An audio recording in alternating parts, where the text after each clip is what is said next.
নমস্কার, দেখছেন নতুন বাংলা নিউজ পপুলার আর আমি উজ্জ্বল সরকার। রানাঘাট দক্ষিণ বিধানসভা কেন্দ্রের উপনির্বাচনে একদম ৩৯ দিনের মাথায় ৩৭,০০০ পিছিয়ে থাকা বিধানসভা ৩৯,০৬৮ ভোটে জিত হাসিল করেছে তৃণমূল কংগ্রেস।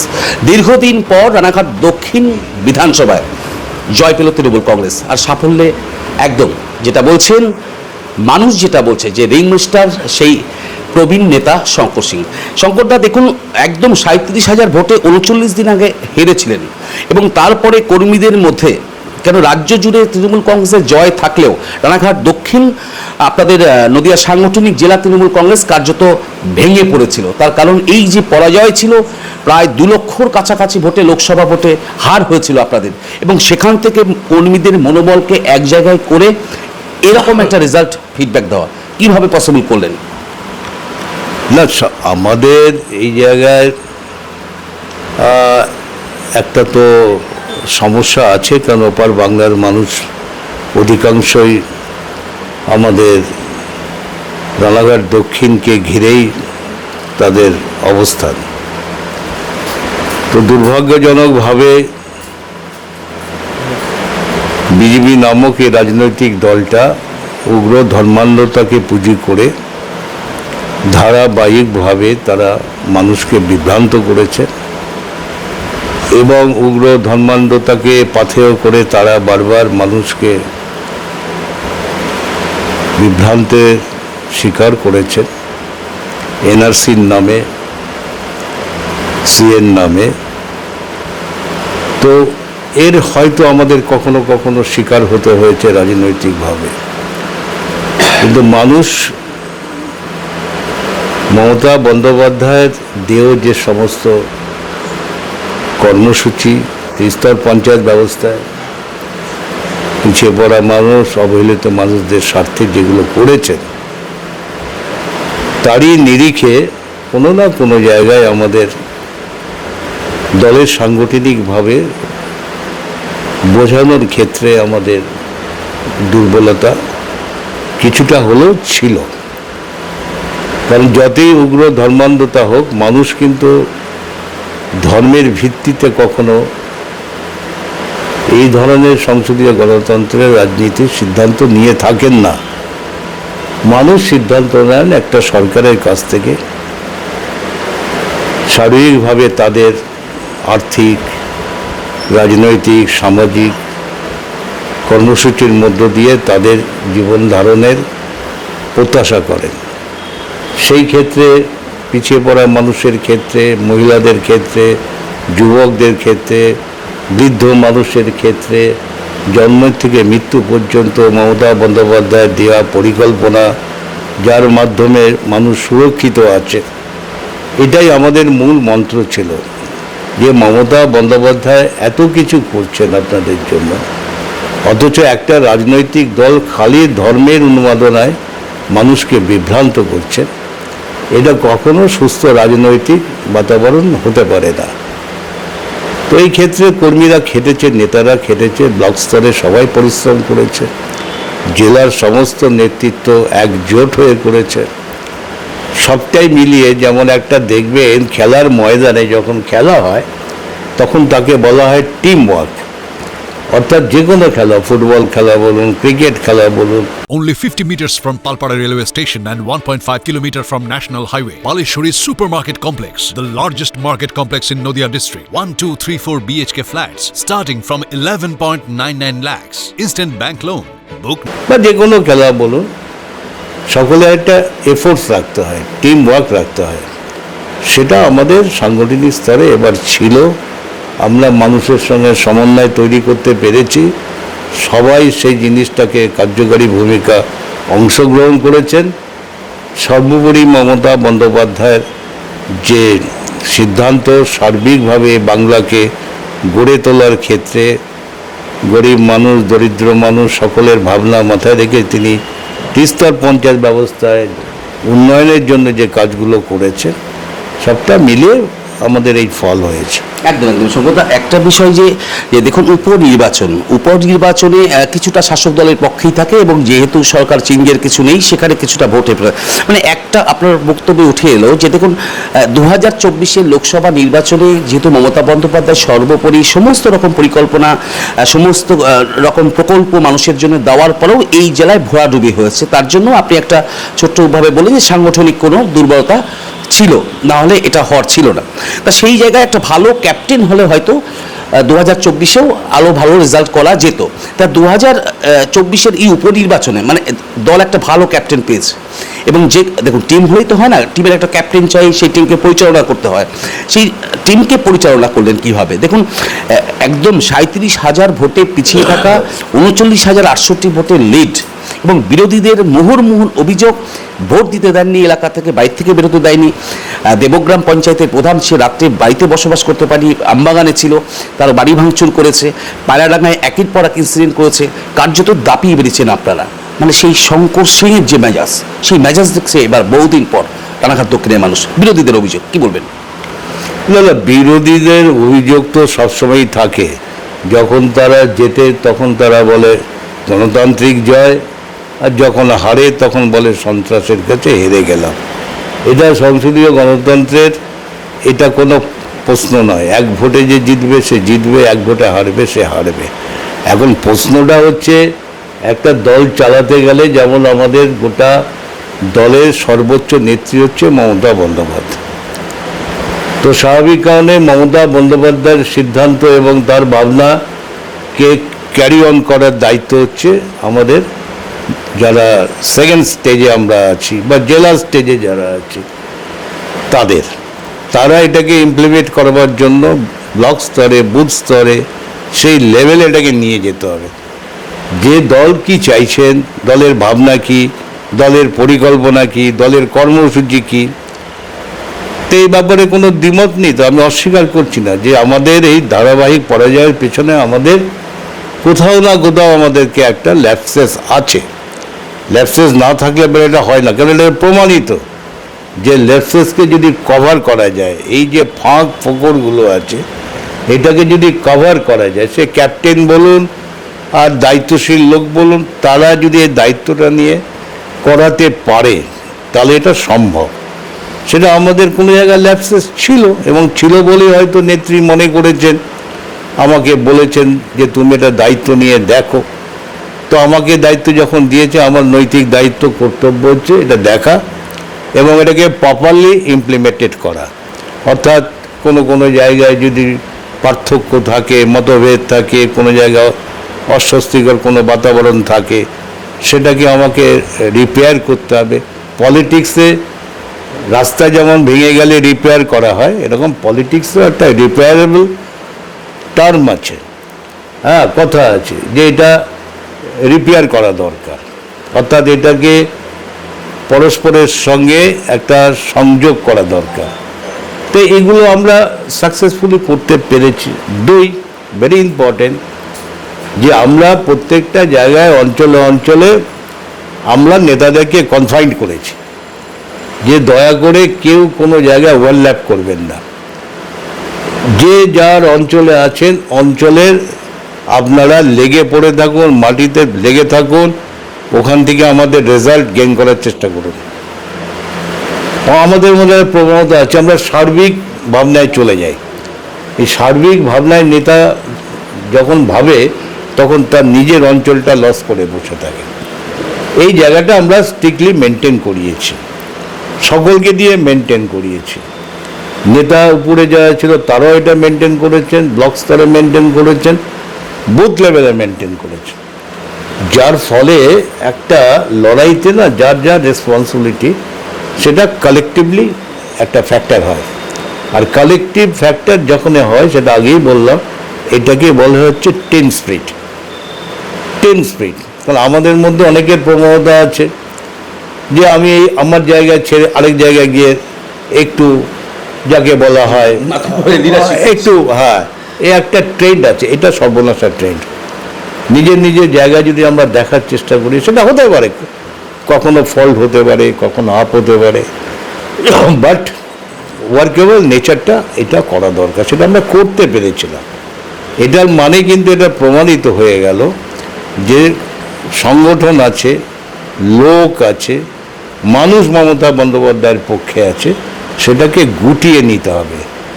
জাল ফেললে যেমন জলে মাছকে গুটিয়ে টেনে নেয়, ওরকম পলিটিক্সে মনে করবেন যে পলিটিক্সে গুটিয়ে আনা, যাকে বলা হয় ভোট কর্মী।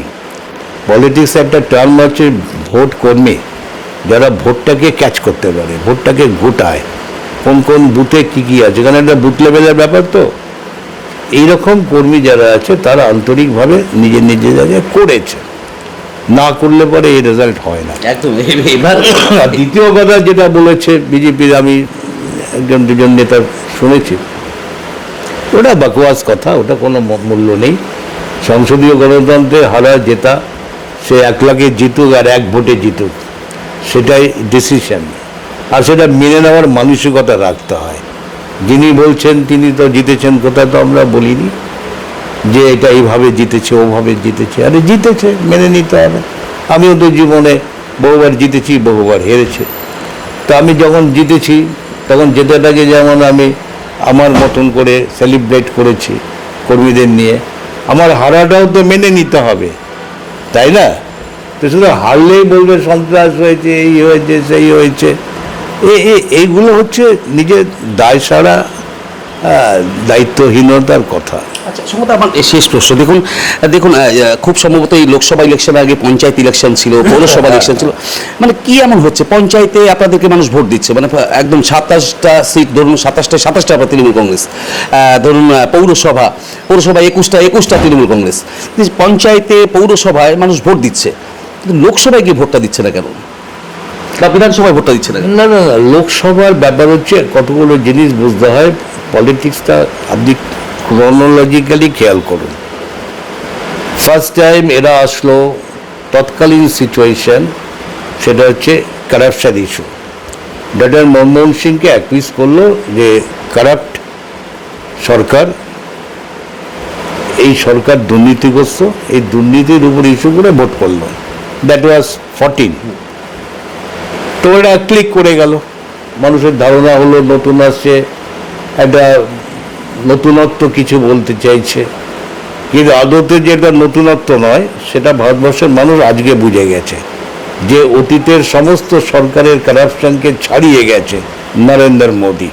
অর্থাৎ বাইরে যা বলে ভেতরে তার একদম কদর্য চেহারা। পরবর্তী পর্যায়ে নিয়ে আসলো জাতীয়তাবাদ।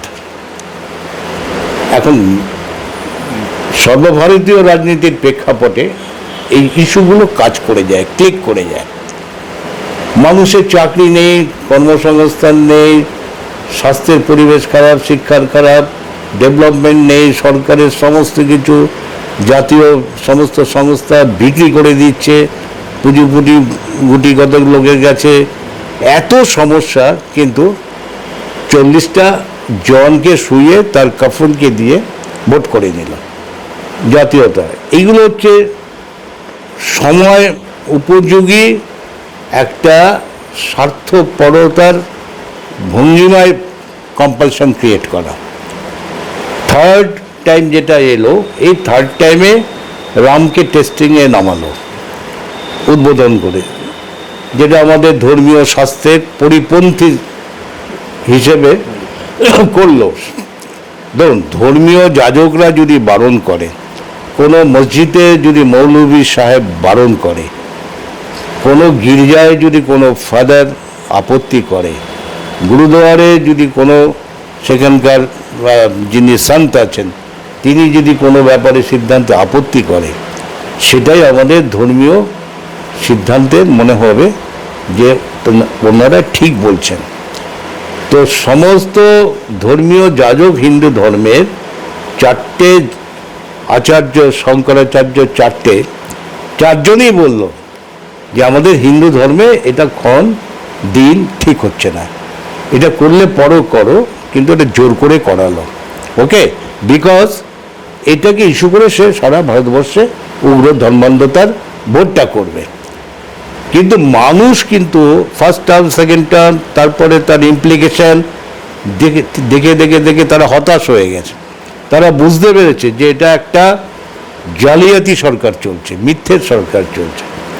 মানুষ এটাকে মেনে নিল না, বিশ্বাস করলো না। যার ফলে সারা ভারতবর্ষের সার্বিক যদি পর্যালোচনা করেন দেখবেন ও কানের ধার দিয়ে বেরিয়ে গেছে। মানুষ কিন্তু চরম রিয়াকশন, এমনকি অযোধ্যার যে জায়গায় ইস্যু করেছিল সেখানে হেরে গেছে, সেখানে হেরে গেছে।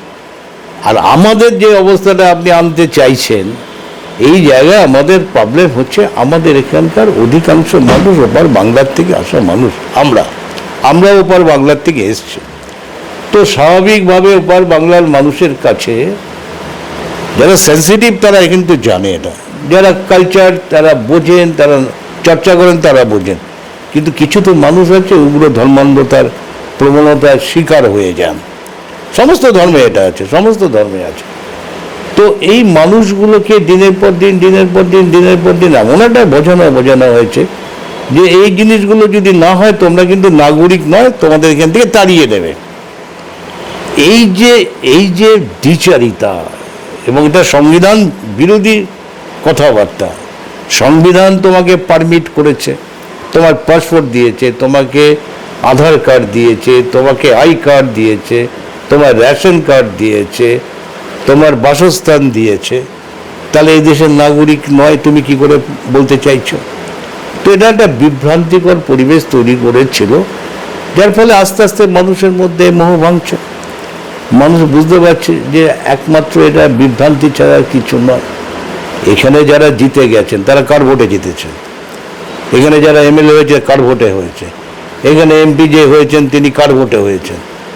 যে মানুষগুলোকে বলানো হচ্ছে, বোঝানো হচ্ছে যে তুমি এই দেশের নাগরিক নয়, তাহলে তাদের ভোটে তুমি ইলেক্ট হয়ে ভারতবর্ষের সবচেয়ে বড় যে জায়গা সংবিধানের পার্লামেন্টে গেলে কি করে, বিধানসভায় যাচ্ছ কি করে? তো এইগুলো হচ্ছে দ্বিচারিতা। এই দ্বিচারিতার বিরুদ্ধে মানুষ আস্তে আস্তে বুঝছেন এবং বোঝানোর জায়গায় আমাদেরকে আরও সক্রিয় হতে হবে। অনেক রাজনৈতিক বিশ্লেষক মনে করছেন যে দেখুন পঞ্চায়েত এবং পৌরসভায় সেভাবে মানুষ ভোট দিতে পারেনি, যা রিফ্লেক্টটা লোকসভায় পড়েছে। এটা শুধু একটা কারণ নয়, কারণ ব্যাপার হচ্ছে এক একটা ইলেকশন এক একটা ভাবনায় হয়। একটা পঞ্চায়েত ইলেকশন লোকাল কম্পালশনে হয়, একটা বিধানসভা রাজ্যের কম্পালশনে হয়, একটা লোকসভা সার্বিক দেশের কম্পালশনে হয়। তো ডিফারেন্ট কম্পালশন নেচার থাকে, পলিটিক্যাল নেচার থাকে, তার মধ্যে ইস্যুস তো অবশ্যই থাকে। এখন যেটা হচ্ছে পঞ্চায়েতে কিছু কিছু জায়গায় ব্যর্থতা নেই তা না, আমার নেত্রীও তো বলেন, প্রকাশ্যেই বলেন যে এই জায়গায় ব্যর্থতা আছে, এই জায়গায়। এমনকি কোনো নেতা নেত্রী প্রকাশ্যে আজ পর্যন্ত এই কথা বলার হিম্মত রাখে না, যেটা মমতা বন্দ্যোপাধ্যায় বলেন। স্টেট বলে দেন যে এই জায়গায় এই দুর্নীতি করছো, সাবধান হয়ে যাও, সতর্ক, দল থেকে তাড়িয়ে দেবো। এটা তো উনি বলেন, প্রকাশ্যে বলেন। এটা নিয়ে অনেক নিন্দুকেরা অনেক রকম সন্ধ্যাবেলায় টেলিভিশনে অনেক রকম বিশ্লেষণ করেন, কিন্তু ওনার যে স্পিরিট অফ মাইন্ড যেটা, সেটা বলার ক্ষমতা কারণ নেই উনি ছাড়া। উনি কিন্তু স্টেট বলে দেন, এই অমুক জায়গায়, এই যে সেদিনকে বললো অ্যাডমিনিস্ট্রেটিভ মিটিং, এই অমুক জায়গায় অমুকের লোক বসিয়ে পয়সা নেওয়া হয়, এই হয়। এটা কোনো মুখ্যমন্ত্রীকে বলতে পেরেছে? ওনার দম আছে বলে দেয়, দম আছে বলে দেয়, কেউ বলতে সাহস পায়নি। তো এইগুলো কোথাও ব্যর্থতা একটা দলে থাকে, সেটা দল দেখে না তা না, দেখে। একদম শেষের দিকে একদম অনেকক্ষণ সময় আপনাকে আটকালাম। যে দাদা দেখুন, এই যে লাস্ট উপনির্বাচনের ফলাফল দেখলেন, এই উপনির্বাচনের ফলাফল দেখে রানাঘাট সাংগঠনিক জেলা তৃণমূল কংগ্রেস কতটা খুশি? এই উপনির্বাচনের ফলাফল আগামী 26-এর বিধানসভা নির্বাচনে যে একটু এনার্জি দেবে, নাকি যে দেখুন পঞ্চায়েত ভোটে যে রিফ্লেকশন হয়েছে, পৌরসভা ভোটে যে রিফ্লেকশন হয়েছে, এবং যে বিরোধীদের অভিযোগ রয়েছে, যে উপনির্বাচন নিয়েও যে অভিযোগগুলো রয়েছে, সেই রিফ্লেকশনের উল্টো আরও খারাপ জায়গায় যেতে পারবে দল? আপনি প্রবীণ একদম রাজনীতিক ব্যক্তিত্ব, সেটা আপনি কি মনে করছেন? দাদা আমি পলিটিক্যাল পার্সন নিজেকে মনে করি। আমার 50-52 বছরের পলিটিক্যাল ক্যারিয়ারে আমি দুটো জিনিস খুব বিশ্বাস করি। প্রথম কথা হচ্ছে লুম্পেনাইজ সিস্টেম আমি প্রচণ্ড হেট করি। পলিটিক্যাল পার্টিতে পলিটিক্যাল মিলিটেন্সি থাকা ভালো, must, understand political militancy. Militant মানে কিন্তু উগ্রপন্থী বা সন্ত্রাসবাদী নয়, অর্থাৎ একটা পলিটিক্যাল পার্সোনালিটি, সে সত্যি কথা বলবে, সহজ সরল বলবে, যেটা ঠিক সেটা বলবে। এই স্পিরিট অফ মেন্টালিটি একটা পলিটিক্যাল পার্টিতে থাকলে অটোমেটিক্যালি সে পলিটিক্যাল পার্টি কিন্তু সার্ভাইভ করে যায়। ওকে, এবার কোশ্চেনটা যেটা হচ্ছে গ্যাপটা কেন হলো, আমাদের মধ্যে কোথাও কোথাও একটা প্রবণতা আছে যে কিছু নন পলিটিক্যাল এলিমেন্টস কোথাও না কোথাও কিছু না কিছু ভাবনার মধ্য দিয়ে কোথাও না কোথাও আশ্রিত হয়ে যায়। এই যে আশ্রিত হওয়ার যে সংখ্যাটা, এই সংখ্যাটা ক্রমান্বয়ে কোথাও কোথাও বাড়ে, কোথাও কোথাও কমে। এটাকে স্ক্রুটিনাইজ করে এদেরকে আইসোলেটেড করতে হবে। পলিটিক্যাল পার্টিতে পলিটিক্যাল সেন্স থাকা দরকার, পলিটিক্যাল অ্যাক্টিভিটিস থাকার দরকার। মমতা ব্যানার্জিকে একবার চিন্তা করে দেখুন তো, যখন উনি বিরোধী দলের, তার স্পিরিটটা, তিনি কিন্তু জানতেন এই জায়গায় খাতরা আছে, বিপদ আছে, তৎসত্ত্বেও কিন্তু ওখানে পৌঁছে যেতেন, ঢুকে যেতেন। এই যে পলিটিক্যাল স্পিরিটটা রাখা এবং এটাকে ক্রিয়েট করে, জেনারেট করা, এবং এটা জেনারেট করে করে করে করে করে করে কিন্তু ওয়ান ফাইন মর্নিংয়ে কিন্তু হয়নি এটা করে করে করে পলিটিক্যাল এলিমেন্টসগুলোকে তিনি তৈরি করেছেন। এটা জেলায় জেলায় তিনি এটাকে তৈরি করেছেন, করে করে করে করে করে এত অর্গানাইজড একটা political party, cadre base party, সিপিএমের মতন, সেই পার্টিটাকে ক্র্যাশ করে দিলেন মানুষের সমর্থন নিয়ে। শুধু পলিটিক্যাল পার্টির মধ্যে না, এই যে আপনি বলছেন না, কোথাও কোথাও আছে এরকম এলিমেন্টস, সেটা নিয়ে পার্টির অভিষেক, মমতা বন্দ্যোপাধ্যায় সবাই চিন্তা ভাবনা করছে না তা না, অ্যাকশনও হচ্ছে কিছু কিছু জায়গায়। তো সেই ক্ষেত্রে কোথাও কোথাও এরকম ঘটনা ঘটে, কিন্তু মমতা ব্যানার্জি পলিটিক্যাল স্পিরিটটা বোঝেন, গ্রাউন্ড লেভেলটা বোঝেন, সয়েলটা বোঝেন। কেন বোঝেন? যে ও গ্রাউন্ড থেকে লড়াই করে এই জায়গাটা এসছে। তার একটা আলাদা, একটা কৃষক যে মাঠে চাষ করে না, সে কিন্তু সয়েল দেখে বলে দিতে পারে এখানে কি গজালে কি হবে, কি পুতলে পরে কি হবে। আর আমি কিন্তু বুঝতে পারবো না, কারণ আমি তো কৃষক নেই। আমি কাশ্মীর থেকে একটা গাছে নিয়ে আসলাম, এখানে পুঁতে দিলাম, ভাবলাম যে এখানে বোধহয় ওটা হয়ে যাবে, কিন্তু এখানে আপেল হবে না, এখানে মাকাল ফল হয়ে যাবে। আন্ডারস্ট্যান্ড? তো এই হচ্ছে ডিফারেন্স। তো এটা পার্টি ভাবনা চিন্তা করছে, দেখছে। আমার মনে হয় ভালোই হবে, আগামী দিনে ভালোই হবে, ভালো হবে, একদম ভালো হবে। একদম। আমরা অনেকক্ষণ আজ কথা বললাম রানাঘাট দক্ষিণ জেলা সাংগঠনিক তৃণমূল কংগ্রেসের চেয়ারম্যান শঙ্কর সিংহে। দেখুন, শঙ্কর আর একটা, যেটা হচ্ছে বয়স কিন্তু কমে গেছে, কারণ উপনির্বাচনে আপনি যেভাবে দাপালেন, মানে একের পর এক কর্মী সভা, একের পর এক সভা, মানে সেই স্পিরিট, মানে আপনি 2016 আগে বলুন, 2015 আগে, মানে 40-45-এর মধ্যে এস থাকলে যে স্পিরিটটা হয়, মানে কমে গেল কি করে? হঠাৎ ম্যাজিক হলো নাকি চেয়ারম্যান পাওয়ার পর আরও অ্যাকশন পেয়ে গেলেন? না না না না না, ওটা কোনো ব্যাপার না। ব্যাপার হচ্ছে আমার একটা বায়োলজিক্যাল সিস্টেমই হচ্ছে, আমার একটু চোখের প্রবলেম। সে তো আমার অ্যাক্সিডেন্ট হয়েছিল, সবাই জানেন আপনারা।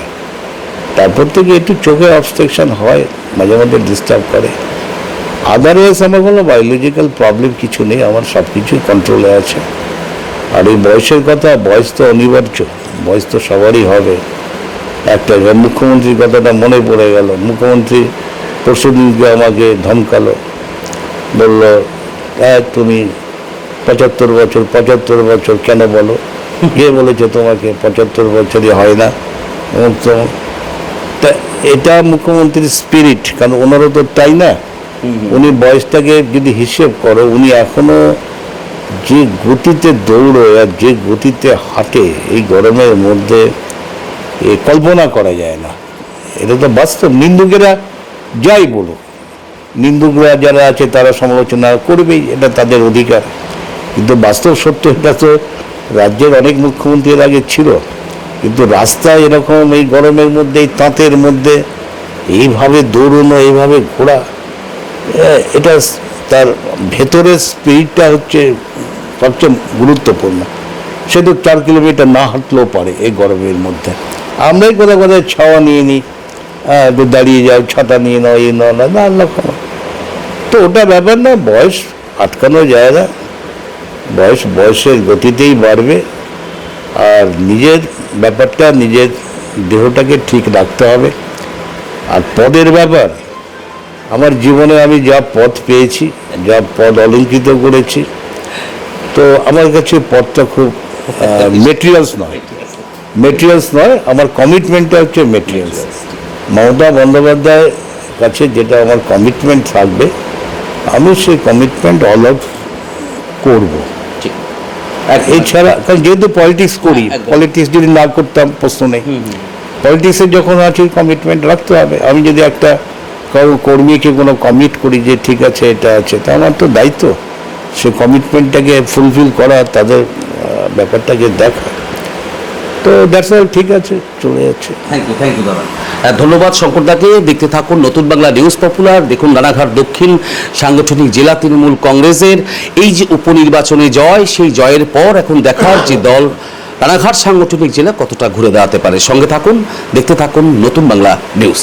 নদিয়ার সবথেকে বড় English medium school JRS public school প্রায় 35 বিঘা জমির ওপর গড়ে উঠেছে বিশাল ক্যাম্পাস। নার্সারি থেকে শুরু করে উচ্চ মাধ্যমিক, ITI college, law college, BEd college, ভর্তি চলছে। JRS public. আপনি কোথায় ইনভেস্ট করবেন, কেন করবেন, বুঝতে পারছেন না তো?